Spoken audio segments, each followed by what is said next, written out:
Picture this, June 1839. You're Lin Zexu, a Chinese official, standing on a beach in Guangzhou. In front of you, 1,400 tons of British opium, enough drugs to destroy an empire. For years, Britain has been flooding China with this poison. Millions are addicted. Your economy is hemorrhaging silver, your civilization is dying. So you burn it all, every chest, every ounce. You write to Queen Victoria, "Would you allow opium to be sold in London? Then why do you force it upon us?" Her response doesn't come in words. It comes in warships.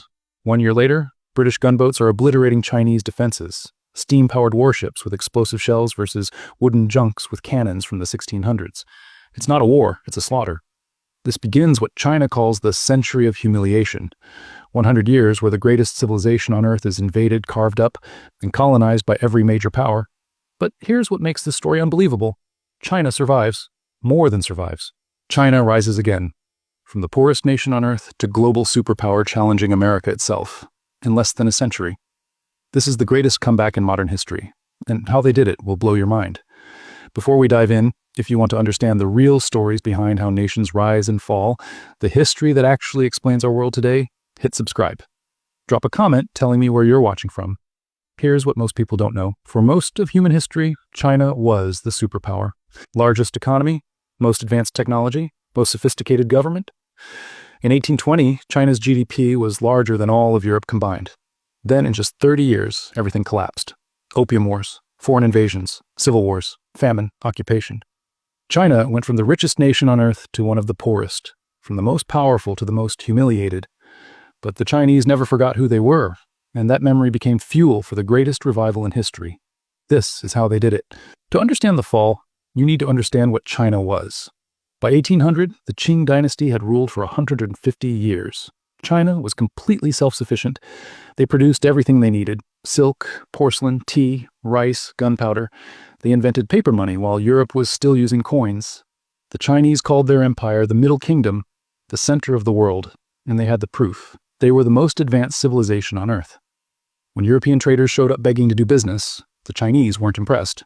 What could these barbarians possibly offer that China didn't already have? The answer turned out to be poison. By the 1800s, Britain had a massive problem. They were buying incredible amounts of Chinese tea and silk, but China didn't want anything Britain made. The trade deficit was bleeding Britain's silver reserves dry, so the British came up with a solution that was economically brilliant and morally catastrophic: sell opium to China. They grew it in British-controlled India, smuggled it into China through corrupt officials, then used the profits to buy Chinese goods. By the 1830s, the strategy was working perfectly. For Britain. For China, it was a nightmare. Millions of Chinese were addicted. Silver was pouring out of the country to pay for drugs. The economy was collapsing from within. The Qing government tried to stop it, but too many officials were getting rich from the trade. Then came Lin Zexu. And the moment that changed everything. Britain's response was immediate and overwhelming. But this wasn't really a war. It was a demonstration of just how far China had fallen behind the West technologically. British warships were steam-powered, iron-hulled monsters armed with explosive shells that could blow through Chinese defenses like paper. Chinese war junks were still wooden sailing ships with outdated cannons that could barely fire accurately. British infantry carried rifles that could hit a target at 300 yards. Chinese soldiers were still using matchlock muskets from the 1600s that misfired half the time. The British systematically destroyed every Chinese coastal defense. They sailed their warships up rivers deep into the country, blockading major ports and threatening Beijing itself. In 1842, China had no choice but to surrender. The Treaty of Nanking was absolutely humiliating. Hong Kong given to Britain permanently, 5 major ports forced open to foreign trade, China ordered to pay 21 million silver dollars in reparations. And here's the kicker. British citizens in China would only answer to British law, not Chinese law.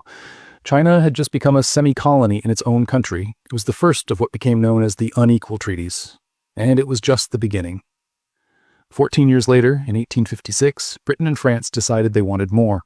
They launched another war, and once again, China lost catastrophically. In 1860, British and French forces marched straight into Beijing. They found the old Summer Palace, one of the wonders of the ancient world, filled with treasures and art accumulated over thousands of years. They spent 3 days looting it, then they burned it to the ground. It was deliberate cultural terrorism designed to break China's spirit, and it worked. The Treaty of Tientsin forced China to legalize the opium trade, open even more ports, allow foreign ambassadors in Beijing, give up more territory, and pay even more crushing reparations. China was being carved up like a prize turkey. But the external invasions were nothing compared to what was happening inside the country. While the Opium Wars were destroying China's coast, an internal catastrophe erupted that most people have never even heard of. A man named Hong Xiuquan, who had failed the civil service exam multiple times, started having visions. He became convinced he was the younger brother of Jesus Christ, destined to overthrow the Qing dynasty and establish a heavenly kingdom of great peace. It sounds completely insane, but he attracted millions of followers, peasants who were furious at Qing corruption, foreign humiliation, and crushing poverty. By 1853, the Taiping Heavenly Kingdom controlled huge parts of southern China. They captured Nanjing and made it their capital. At their peak, they governed 30 million people. The Taiping Rebellion lasted 14 years. And here's the number that should shock you. The death toll was somewhere between 20 and 30 million people. That's more than World War I. The Taiping Rebellion was one of the deadliest wars in human history, and almost nobody outside of China has even heard of it. The Qing eventually crushed the rebellion with help from Western mercenaries. But China was absolutely devastated. Entire provinces were depopulated, the economy was in ruins, and the vultures were circling. By the 1890s, every major power on Earth wanted a piece of China. Britain took more territory around Hong Kong and dominated Chinese trade. France seized Vietnam, which had been a Chinese tributary state, and carved out zones of influence in southern China. Russia grabbed massive territories in the north, what's now Manchuria and parts of Central Asia. Germany demanded ports in Shandong province. And then Japan, which had only recently modernized itself, shocked everyone by completely destroying the Chinese military in 1895. They took Taiwan and Korea and announced to the world that the age of Chinese dominance in Asia was over. Even the United States got in on the action, demanding an open-door policy to make sure American merchants could access Chinese markets. China wasn't being colonized like Africa or India. Instead, it was being divided into spheres of influence, zones where different foreign powers controlled the economy, the resources, and effectively the local governments. The Qing dynasty still technically ruled, but everyone knew the emperor was just a puppet. The Middle Kingdom, the center of the world for thousands of years, had become a plaything for foreign empires. By 1899, Chinese rage finally exploded. A movement called the Boxers, named because they practiced martial arts, rose up in northern China.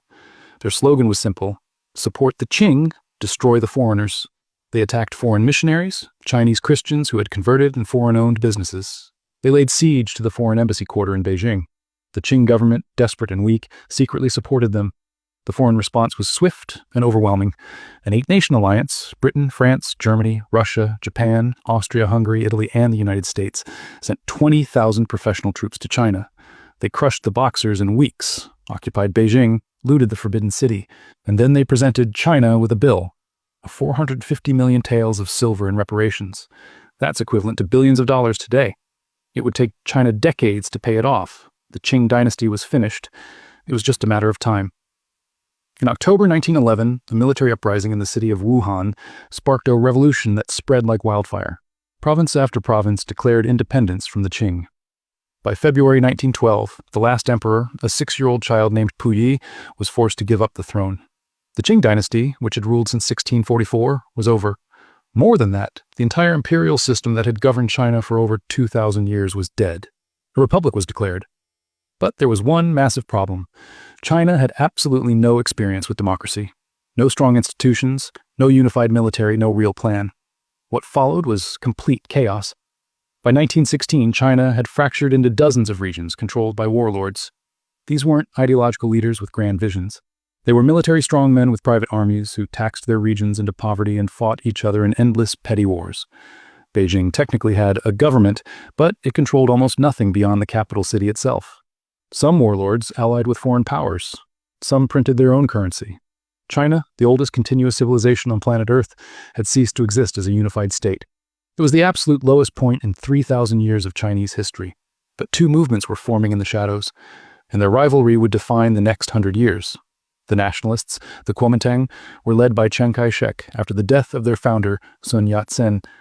They wanted a modern, unified China based on nationalism, democracy, and capitalism. They were backed by Chinese business elites and eventually by the United States.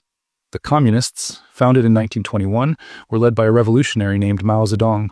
They wanted a peasant revolution, total land redistribution, and a communist state. They were backed by the Soviet Union. At first, these two groups actually cooperated. From 1923 to 1927, the nationalists and communists worked together to defeat the warlords and reunify China, and it worked. By 1928, Chiang Kai-shek had nominally unified China under nationalist control, Then he turned on the communists. In April 1927, Chiang ordered a purge. Nationalist forces massacred Communist Party members in Shanghai and other cities. Thousands were killed. The Chinese Civil War had begun. By 1934, the nationalists had the communists completely surrounded in southern China. The Communist Party was on the verge of total extinction, so they did something desperate. They retreated. 86,000 communists broke through nationalist lines and began marching. On foot, over 6,000 miles. Across some of the most brutal terrain in China, they crossed mountains, rivers, and deserts. They were constantly under attack from nationalist forces. They faced starvation, disease, and freezing temperatures. By the time they reached northern China, only about 8,000 had survived. But those 8,000 survivors included Mao Zedong, who emerged from the Long March as the undisputed leader of the Communist Party. The Long March became a founding myth of Chinese communism, proof of their resilience, their sacrifice, their destiny to lead China. But both the nationalists and the communists were about to face a much bigger enemy, and this enemy would unite them, at least temporarily. On July 7, 1937, Japan launched a full-scale invasion of China. Japan had been nibbling away at Chinese territory since 1931 when they seized Manchuria. Now they wanted the whole country. The invasion was absolutely brutal. In December 1937, Japanese forces captured Nanjing, the nationalist capital. What happened next became known as the Rape of Nanjing. For 6 weeks, Japanese soldiers carried out mass killings and violence. Between 200,000 and 300,000 Chinese civilians and prisoners of war were killed. The nationalists and communists formed a temporary alliance against Japan, but they barely actually cooperated. Both sides were fighting Japan, while simultaneously positioning themselves for the civil war they knew would resume the moment Japan was defeated. The 8 years of Japanese occupation were catastrophic for China. Between 15 and 20 million Chinese died. Entire cities were destroyed. The economy collapsed completely. Famine killed millions more. When Japan finally surrendered in August 1945 after the atomic bombs, China was in absolute ruins. And immediately, within weeks, the Chinese Civil War resumed with even greater intensity. After World War II ended, everyone expected the nationalists to win easily. They had every advantage. 4 million troops compared to only 1 million communists. Modern weapons supplied by the United States. Control of all major cities and industrial centers. International recognition as China's legitimate government. The communists had peasant support in the countryside, guerrilla warfare experience, ideological commitment, and limited help from the Soviet Union. But Chiang Kai-shek made catastrophic mistakes. His government was incredibly corrupt. Hyperinflation destroyed the economy. In some cities, prices increased by 3 million%. Nationalist soldiers started defecting or simply refusing to fight. Urban populations, who had initially supported the nationalists, turned against them in disgust. Meanwhile, Mao's communists were disciplined. They promised land reform to peasants. Communist soldiers were ordered to treat civilians well, pay for food, and respect local customs. They were winning hearts and minds while the nationalists were losing them. By 1949, the nationalist position had completely collapsed. Chiang Kai-shek and about 2 million supporters fled to the island of Taiwan, where they claimed to still be the legitimate government of all China. On October 1st, 1949, Mao Zedong stood in Tiananmen Square in Beijing in front of hundreds of thousands of people and declared, "The Chinese people have stood up. The People's Republic of China was born." For the first time since the Opium Wars began 110 years earlier, China had a strong, unified government that didn't answer to any foreign power. The century of humiliation was officially over, but the recovery was going to be anything but smooth. Mao faced an almost impossible task. China was one of the poorest countries on earth. The economy had been destroyed by a century of continuous warfare. 90% of the population was rural and lived in crushing poverty. Industry barely existed. Mao's first moves were decisive. From 1950 to 1952, the communists implemented land reform. They seized land from landlords and redistributed it to poor peasants. It was incredibly popular with the rural masses, but it was also violent. Somewhere between 1 and 2 million landlords were killed. Then came the first 5-year plan from 1953 to 1957, modeled on Soviet central planning. China focused entirely on heavy industry, steel production, coal mining, infrastructure. It actually worked pretty well initially. Industrial output grew significantly, but then Mao made one of the single greatest mistakes in human history. In 1958, he launched the Great Leap Forward. The idea was to rapidly industrialize China through mass mobilization. Peasants were organized into massive communes. They were told to produce steel in backyard furnaces. Agricultural work was neglected, so everyone could focus on industrial production. It was an absolute disaster. The backyard furnaces produced completely useless, low-quality steel. Agricultural production collapsed. And here's the thing that made it even worse. Local Communist Party officials were terrified to report the failures to their superiors. so they lied about harvest yields. The result was the Great Chinese Famine, the single deadliest famine in all of human history. Between 1959 and 1961, somewhere between 15 and 45 million Chinese people starved to death. People ate tree bark. They ate grass. There are documented cases of cannibalism. It was entirely man-made, caused by Mao's delusional policies and a political system where no one could challenge him or tell him the truth. Mao was forced to step back from day-to-day governance. More moderate leaders like Deng Xiaoping took over and began implementing pragmatic economic reforms. Agricultural production recovered, the economy stabilized, but Mao wasn't done, not even close. In 1966, Mao launched the Cultural Revolution. Officially, it was supposed to purge capitalist and traditional elements from Chinese society, but really, it was Mao's attempt to regain absolute power from the moderate leaders who had sidelined him. Mao mobilized Chinese youth into groups called the Red Guards. These were fanatical teenagers who worshipped Mao like a god. They were given permission to attack anyone deemed insufficiently revolutionary. What followed was complete madness. Red Guards attacked intellectuals, teachers, and anyone they considered bourgeois. They destroyed ancient temples, burned priceless books and art, and smashed cultural artifacts that had survived for thousands of years. They forced millions of people into brutal labor camps. They tortured and killed so-called counter-revolutionaries. It was mass hysteria on a national scale. Children denounced their own parents. Students beat their teachers to death. The entire country descended into chaos. The economy stagnated. Education basically stopped. Scientists and engineers were sent to work on pig farms. Between 1 and 2 million people died during the Cultural Revolution. Tens of millions more were persecuted, tortured, or had their lives destroyed. The madness ended only when Mao finally died in September 1976. China had survived. Barely. The Communist Party was still in power, but China was still desperately poor, traumatized, and isolated from the world. Then came a man who would change absolutely everything, and his approach would be the exact opposite of Mao's. In 1978, a 74-year-old Communist Party veteran named Deng Xiaoping consolidated power. Deng had been purged twice during the Cultural Revolution. He had seen Mao's catastrophic failures up close, and he had learned from them. Deng's philosophy was brilliantly simple. It doesn't matter if a cat is black or white, as long as it catches mice. Ideology doesn't matter. Results matter. If capitalism works better than communism, then use capitalism. In December 1978, Deng launched what he called reform and opening up. It would become the most successful economic transformation in human history. Deng focused on 4 key areas he called the 4 modernizations. Agriculture. Farmers were allowed to sell their surplus crops for personal profit. Industry. State-owned enterprises were given more autonomy, and private businesses were actually allowed to exist. Science and technology. Chinese students were sent abroad to study, and foreign experts were invited into China. National defense. The military was modernized with new equipment and training. The results were absolutely stunning. In 1978, China's GDP per capita was just $156. That made China poorer than most countries in Africa. By the year 2000, it had jumped to $950, a 6-fold increase in just 22 years. By 2020, China's GDP per capita was over $10,000. That's a 64-fold increase since Deng's reforms began. To put that in perspective, China lifted more people out of poverty faster than any nation in history. Over 800 million people. That's more than the entire population of Europe. Deng created something called special economic zones.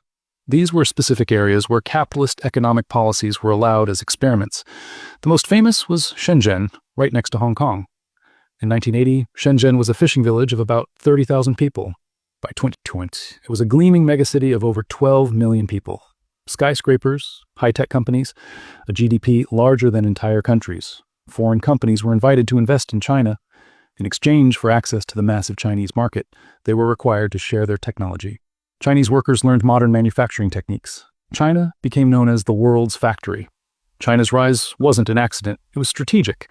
First, attract massive foreign investment by offering cheap labor and potential market access.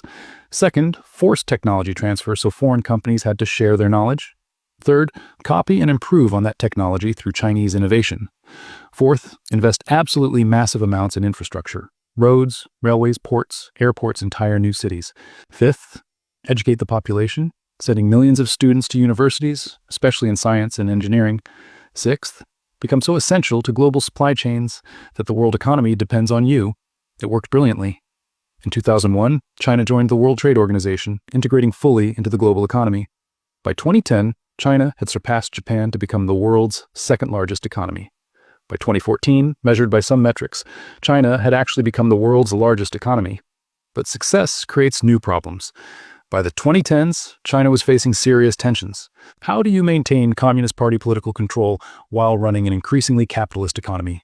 Can that contradiction last forever? There was massive inequality. Coastal cities like Shanghai and Shenzhen were incredibly wealthy, but interior provinces were still poor. The wealth gap was enormous. Environmental destruction was catastrophic. Rapid industrialization had created some of the worst air and water pollution on the planet. Corruption was rampant. Economic growth had created opportunities for party officials to steal billions. And internationally, as China grew more powerful, tensions with the United States started rising dramatically. In 2012, Xi Jinping became China's leader, and he has consolidated more personal power than any Chinese leader since Mao. Xi eliminated presidential term limits, making himself potentially president for life. He centralized decision-making. He cracked down hard on dissent and tightened control over society. He asserted Chinese nationalism more aggressively than any leader in decades. And he launched the Belt and Road Initiative, a $1 trillion plan to build infrastructure across Asia, Africa, and Europe, creating a Chinese-centered global economic network. Xi's message is absolutely clear. The century of humiliation is over. China is strong again, and China will never, ever be weak again. Let's put this transformation in perspective with just numbers. In 1949, when the communists took power, China's total GDP was about $123 billion in today's dollars. The United States' GDP was $1.8 trillion. China was nowhere close. In 2023, China's GDP is over $17 trillion. The United States is at about $25 trillion. China has become the world's second largest economy and is closing the gap. China went from being one of the absolute poorest nations on Earth to a global superpower in just 70 years. How did they do it? They unified the country after decades of warlord chaos and civil war. They maintained absolute sovereignty, refusing to be controlled by any foreign power ever again. They abandoned pure communist ideology when it didn't work and pragmatically adopted what did work. They invested massive amounts in education, infrastructure, and technology. They played the long game, planning in decades, while other countries planned in election cycles. And they used the memory of the century of humiliation as fuel, as motivation to never be weak again. But China's rise creates questions that nobody can answer yet. Can a one-party authoritarian state coexist permanently with a market economy? Can China truly innovate at the cutting edge of technology? Or can they only copy and improve what others invent? Will China's rise lead to military conflict with the United States? Or can two superpowers somehow coexist peacefully? Can China overcome what economists call the middle-income trap that stops most developing countries from becoming truly wealthy? And how will China's rapidly aging population affect its economic future? We don't know the answers yet. History is still being written in real time, but China's revival teaches us some powerful lessons. Nations can recover from almost anything. China was as low as a nation can possibly go. They came back. Long-term strategic thinking matters. Chinese leaders plan in decades and generations, not election cycles. National humiliation is one of the most powerful motivators in politics. The memory of those 110 years drives Chinese policy even today. Pragmatism beats ideology. Deng abandoned communist economic purity for whatever worked. It paid off massively, and history shapes the present in ways we often don't realize. You cannot understand modern China, its policies, its ambitions, its fears, without understanding the Opium Wars, the warlords, the Japanese invasion, Mao's catastrophes, and Deng's resurrection. From 1839 to 1949, for 110 years, China experienced the absolute worst century in its entire 3,000-year history. Opium addiction, foreign invasion, civil wars, famine, occupation, the complete collapse of the imperial system. The Middle Kingdom, the center of the world, became a plaything for foreign empires. But China survived. And then China rose again. Today, China is a superpower challenging American dominance. It's the world's largest economy by some measures, a technological leader, a global power that shapes events on every continent. The question now isn't, can China rise? That question has been answered. The question is, what will China do with that power? How will it use its strength? Will it be a force for stability or disruption? Will it cooperate with the existing world order or try to overturn it? The century of humiliation is over. The century of Chinese strength has begun. And how China navigates this new era will shape the entire 21st century for every person on this planet. If you want more stories about how nations fall and rise again, the history that explains the world we're living in right now, subscribe and hit the bell. Drop a comment. What nation's comeback should I cover next? Germany after World War II? Japan's economic miracle? India after independence? Until next time, remember this. History isn't just about the past. It's about understanding the forces that are shaping our future right now. And China's revival? It's one of the most important stories of our time. The question isn't whether China has risen. The question is whether the world is ready for what comes next.